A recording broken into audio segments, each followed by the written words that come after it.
அன்பார்ந்த என் இனிய நண்பர்கள் அனைவருக்கும் தங்கவேலு பொன்மணியின் வணக்கம். இன்று நீங்கள் கேட்கவிருப்பது சிவசங்கரி அவர்களின் சிறுகதை செப்டிக்.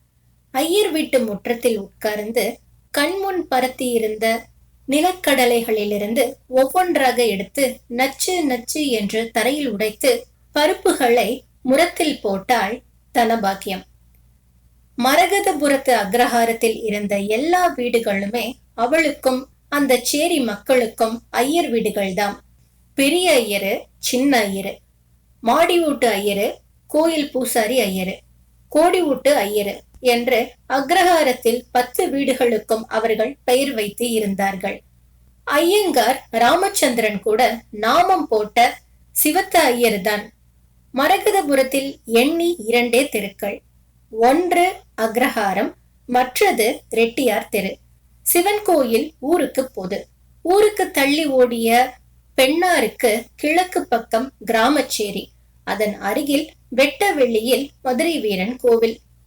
குந்தி உட்கார்ந்து மளமளவென்று நிலக்கடலை பயிர்களை சேகரித்துக் கொண்டிருந்த தனபாக்கியம் பக்கத்தில் நிழலாடியதால் தலை நிமிர்ந்தாள். அவள் மகள் மல்லிகா. நாடி, உடம்பு தேவலையா? சுடுதண்ணி வச்சிருந்தேனே, மேலுக்கு ஊத்திக்கினியா?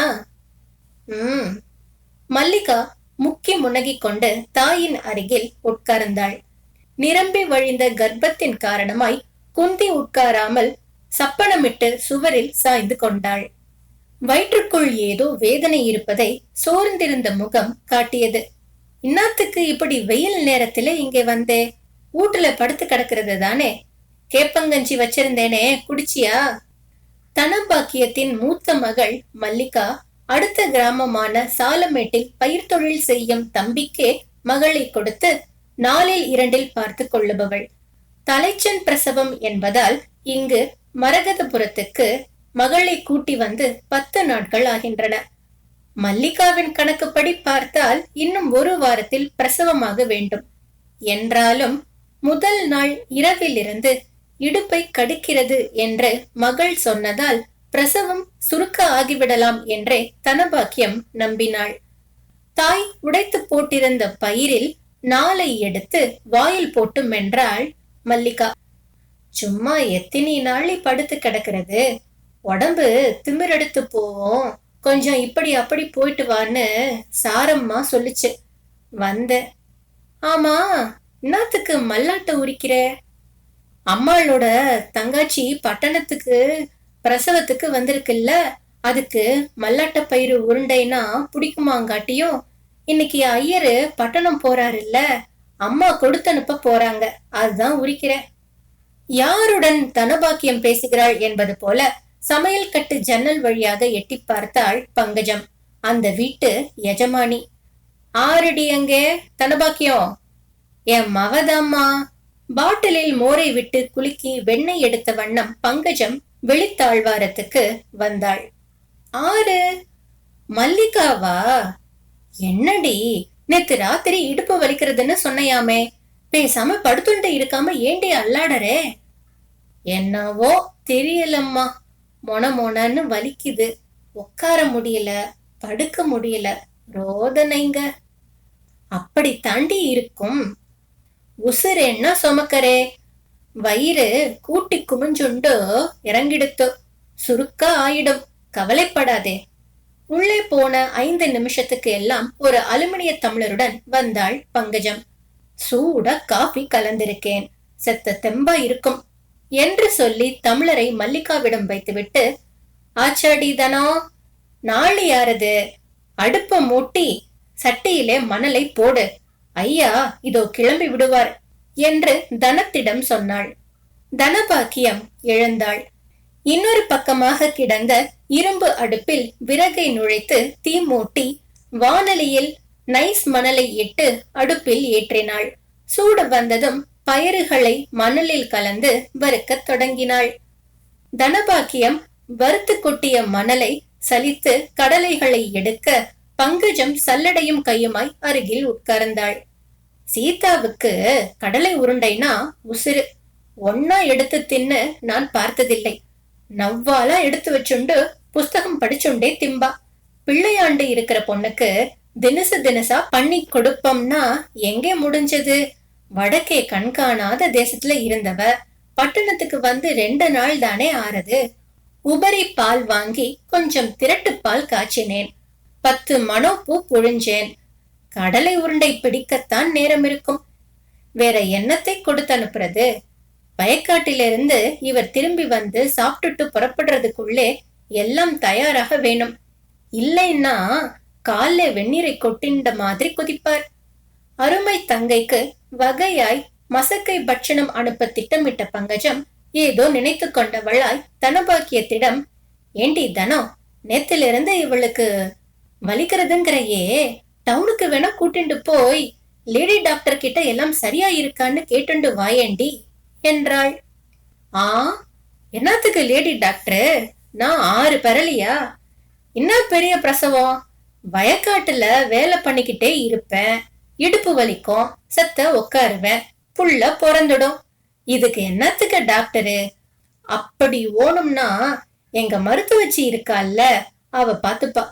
இப்போ காலம் மாறிண்டு வர்றதடி தனோ.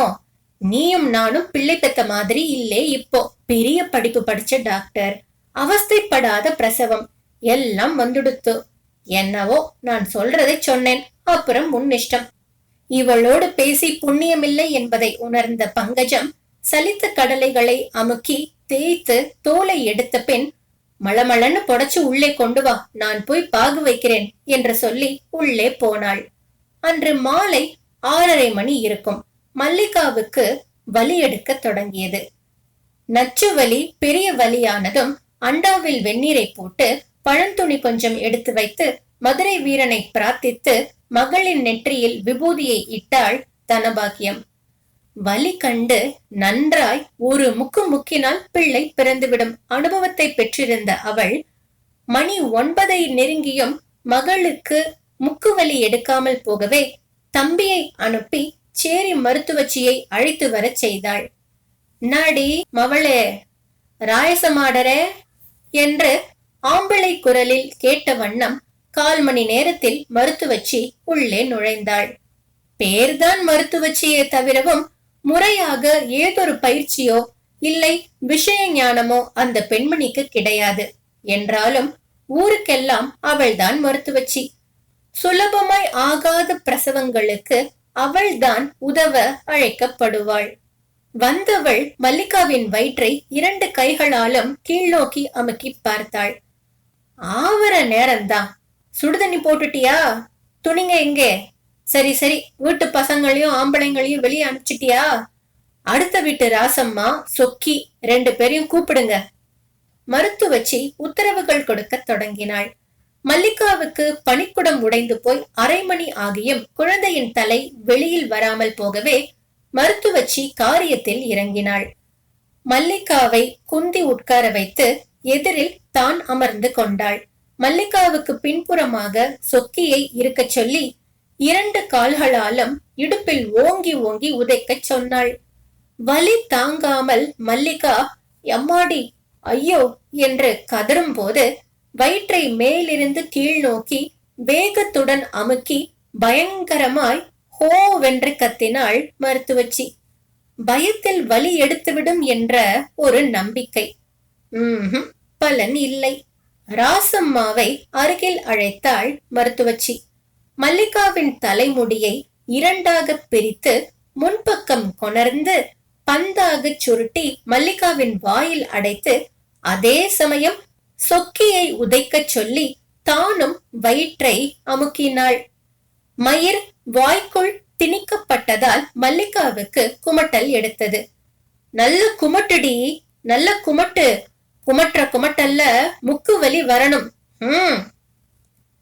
வாயில் குமட்டல், இடுப்பில் உதை, வயிற்றில் நோவு, இவைகள் எல்லாம் ஒன்று சேர்ந்து தாங்க ஒட்டாமல் போன போது மருத்துவச்சியும் சாமி வந்தது போல் ஹாஹூ என்று கத்தத் தொடங்கிய சில நிமிஷங்களில் எல்லாம் மல்லிகாவின் பிள்ளை இவ்வுலகை எட்டி பார்த்து விட்டான்.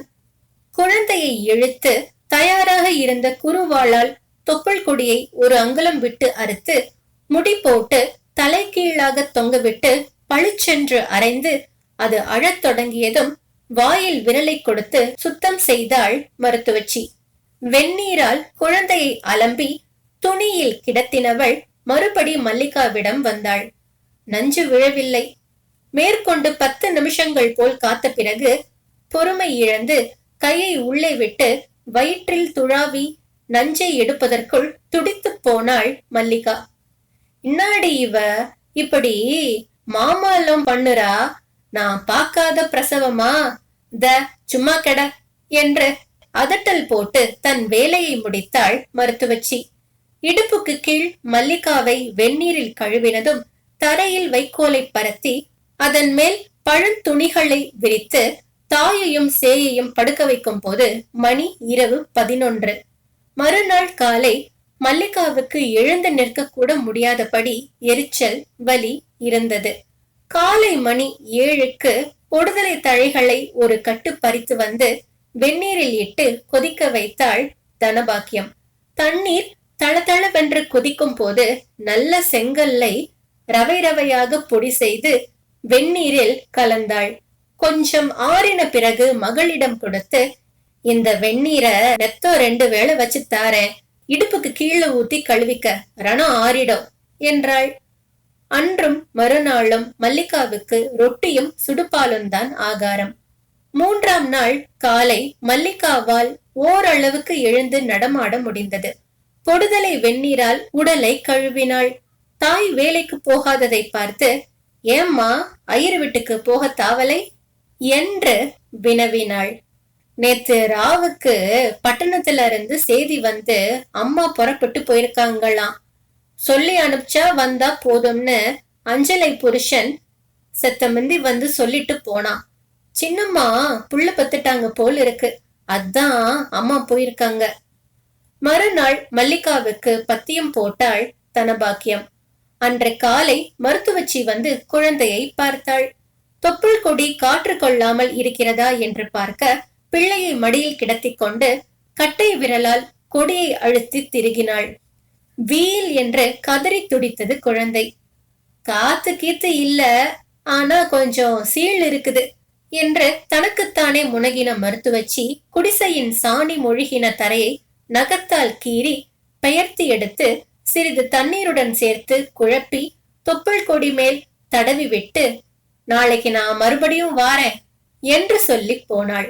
அடுத்த நாள் வந்தவள் கையில் கொணர்ந்திருந்த பொட்டலத்தை பிரித்து வைத்துக் கொண்டு குழந்தையை மடியில் கிடத்தினாள். ஓம் அவனுக்காக நான் நேத்து என்ன லோல் பட்டேன் தெரியுமா?